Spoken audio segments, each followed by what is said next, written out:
10 को चाहिँ unit 2 pressure भन्ने च्याप्टरमा आर्किमिडिज प्रिन्सिपल हामीले योभन्दा पहिला भेरिफाई गरिसकेका छौँ र हप्तामा मैले कम्तीमा एउटा फ्र्याक्चर गराउनुपर्छ भनेर त्यो सिड्युल अनुसार पक्कै पनि विद्यार्थी भाइ बहिनीहरूले लेख्नु भएको छ, नोट गर्नु भएको छ र त्यो अनुसार हामीले गर्दैछौँ। जस्तै यसमा चाहिँ के मेटेरियल चाहिन्छ त भनेपछि eureka can, top can, balance beaker, water है। जस्तै युरिका क्यान भनेको जेनरली हामीलाई युरिका क्यान भनेर भन्छौँ। यसमा पानी राखिसकेपछि अनि फ्लोटिङ अब्जेक्ट फ्लोट हुन्छ र कति पानी बाहिर आउँछ त्यसलाई मेजर गर्ने हो। तर यसमा हामीले ल्याएको जुन आज फ्लोटिङ अब्जेक्टहरू छ यहाँ भेरियस टाइपको होइन, युरिक प्रोसिलिन बेसिन छ, यसलाई पनि गर्न सक्छौँ होइन। तर अहिले तत्काल हामीले चाहिँ दुईवटा काम गर्छौँ। एउटा उडान बल छ, उडान बलले कति डिस्प्लेस गर्छ भन्छौँ। सो यो त यहाँ अट्दैन त्यो, त्यही भएर मैले चाहिँ यसलाई के गरेको छु भन्दा क्याप्सिकम पनि लिएको छु ठुलो बनाउन सजिलो होला भनेर यसलाई जस्ट युरिका क्यान रूपमा काम गर्छु। अनि युरिका क्यान भनेको यो टप क्यान ब्यालेन्स हामीलाई अर्डर चाहिने टप क्यान ब्यालेन्स है, यसलाई हामीले युज गर्छौँ।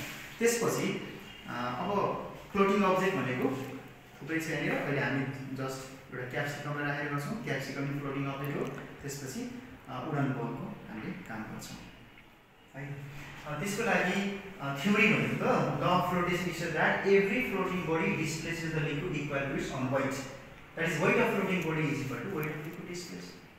र हामीलाई थाहा छ नि जस्तै फलामले भनेको आइरन नेट भनौँ न, आइरन नेट फलामको काँटी, iron nail sinks in water but water ship does not sink in water, water ship floats in water. पानी जहाज पानीमा उत्रन्छ भन्ने कुरा हामीलाई थाहा छ नि।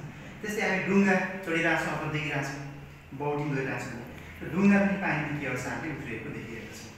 अनि वास्तवमा फ्लोटिङ गर्ने अब्जेक्टको त्यसको वेट जति छ त्यति बराबरको वाटरलाई डिस्प्लेस गर्न सक्यो भने मात्र त्यो उत्रन सक्छ। Every floating object displaces water equal to it own weight, बुझ्नुभयो है। जस्तै त्यसमा वाटर सिप is constructed in such a way that means water ship is made hollow so that water ship can displace water equal to its own weight.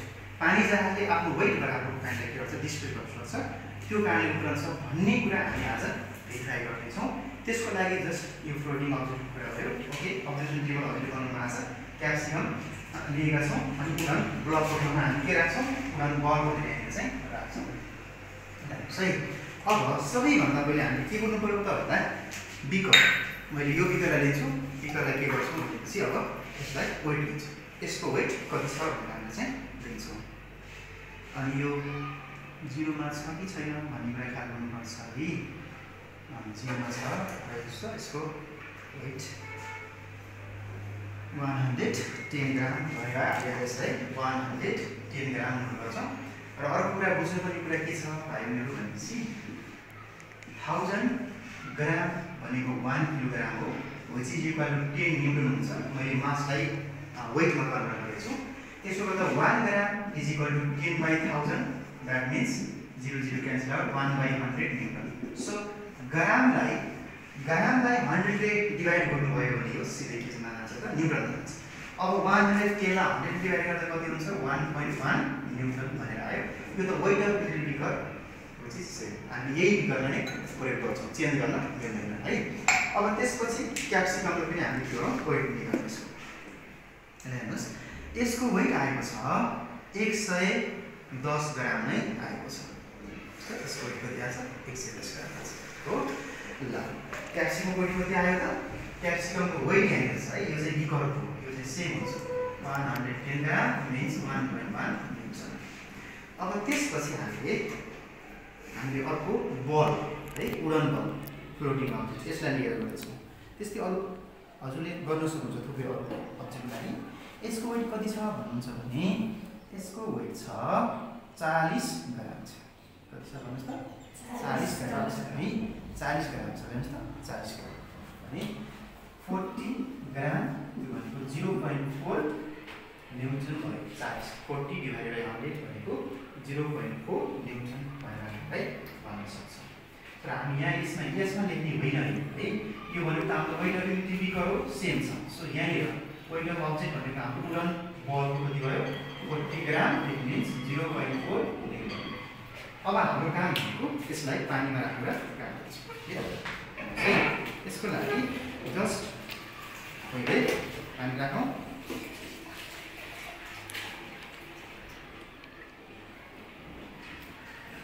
सही अब बढी भएको पानीलाई मैले पहिला यसलाई कति पानी जस्ट यो पानी पोखिनुभन्दा अगाडिसम्म काम गरिरहेको छु हेर्नुहोस् त्यसपछि अब मैले के गर्छु बल राखेर चाहिँ हेर्छु क्याप्सिकम राखेर छु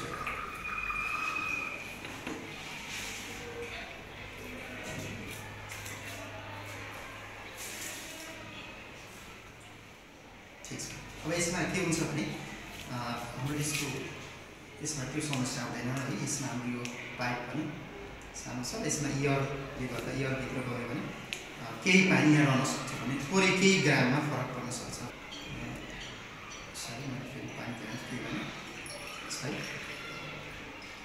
सबै पानी लगभग आएको छ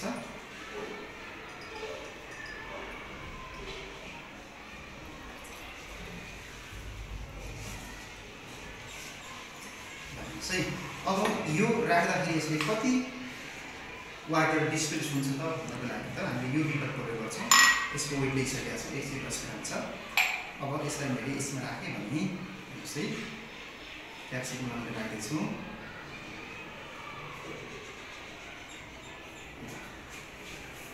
अनि वास्तवमा हामीले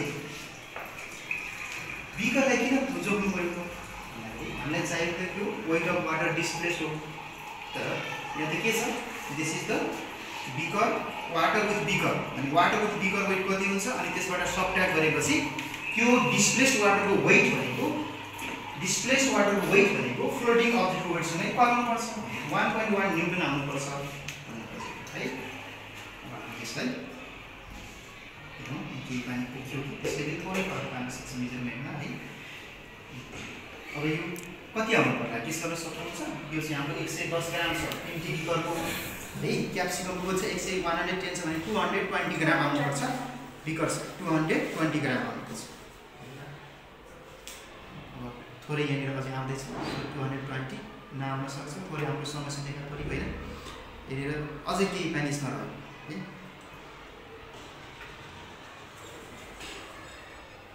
ठिक छ 220 ग्राम आउनुपर्छ थोरै फरक परेको छ अब हामीले चाहिँ यहाँनिर यसलाई फेरि अझै आउँदैछ पानी त्यो कारणले हो 220 ग्राम सो हामीले यहाँ लेख्न सक्छौँ 220 ग्राम त्यो भनेको 2.2 न्युटन अब हेर्नुहोस् त यसबाट 2.2 माइनस 1.1 गर्दा कति आयो त 1.1 न्युटन आयो हेर्नुहोस् है weight of object is equal to weight of liquid displaced भयो क्याप्सिकमले आफ्नो वेट बराबरको पानीलाई के गर्यो डिस्प्लेस गर्यो भनेर हामीले चाहिँ यसलाई भेरिफाई गरौँ अब क्याप्सिकममा यो भयो है अरूमा हुन्छ कि हुँदैन भनेर पनि हामीले टेस्ट गर्नु पर्यो त्यसको लागि जस्ट अरू धेरै अब्जेक्ट लिन सक्नुहुन्छ हजुरले मैले अलिक बल ल्याएको छु यसको लागि हामीले अब यो काम गर्दैछौँ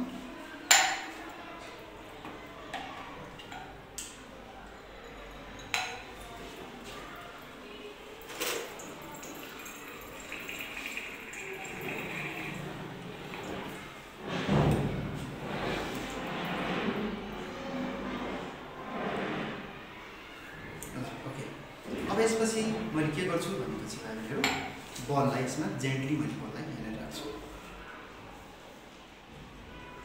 है बललाई मैले यसरी राख्दैछु अब हाम्रो यहाँ के भयो इयरले गर्दा यो आउन खोजिराखेन मैले हल्का